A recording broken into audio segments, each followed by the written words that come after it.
எனக்கு அருமையான தெய்வ பிள்ளைகளே, இந்த காலை வேளையில தேவனை நோக்கி எந்த காரியத்திற்காக நான் ஜெபிக்கணும்னு கூட தெரியலையே என்று ஒரு ஏக்கத்தோடு கவலையோடு உட்கார்ந்துருக்கீங்களா? மனதில் இருக்கிற கவலையும் பாரமும் அதுக்கு பதிலே கிடைக்கலையே, என்ன செய்வது என்று தெரியலையே என்று ஒரு ஒரு துக்கத்தோடு உட்கார்ந்துருக்கீங்களா? இன்னைக்கு அவர் பிரசன்னத்துக்கு வாங்க. இன்னைக்கு உங்களுக்கு தான் தேவனுடைய வார்த்தை என்ன தெரியுமா? மத்தேயு 9வது அதிகாரம் 36வது வசனம்.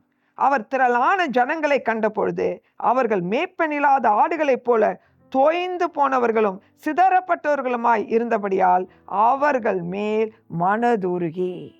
பாருங்க, சிதறப்பட்ட நிலையில அவங்களுக்கு என்ன செய்வது என்றே தெரியல. மேய்ப்பன் இல்லாத ஆடுகள், காரியத்திற்கு ஒரு ஆலோசனை எடுக்க முடியல, ஒரு திட்டம் எடுக்க முடியல, இதுக்கு எப்படி செய்யறதுன்னு தெரியல, அப்படியே அலமோதிக்கிட்டு இருக்கீங்கல்ல. இன்னைக்கு காலை வேளையில் ஆண்டவர் உங்களை பார்த்து சொல்ற ஒரு வார்த்தை என்ன தெரியுமா?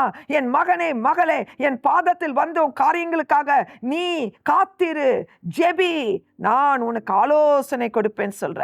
உங்களை துக்கத்தை சந்தோஷமாக மாற்றப் போகிறார். அவருடைய மனதுருக்கம் உங்களை ஆற்றி தேற்ற இந்த காலை வேளையில் இறங்கி வந்திருக்கிறார். உங்களை தொடுகிறார். உங்க பிரச்சனைக்கு முடி உண்டாகிறது. தேவனுடைய பரிசுத்தத்தை காத்துக்கொள்ளுங்க. எழும்புங்க. கர்த்தருடைய காரியத்தில் தேவனுக்காக பிரகாசிக்க உங்களை ஒப்புக்கொடுங்க. உங்க காரியங்களை காலை வேளையில நீங்க செய்ய ஆரம்பிங்க. கர்த்தருடைய மனதுருக்கத்தை இந்த காலை வேளையில, இந்த நாளில நீங்க ருசி பார்க்க போறீங்க. மகிழ்ந்து களி கூற போய் கர்த்தர் உங்களை விட்டு விலகாது இருப்பாராக. ஆமென்.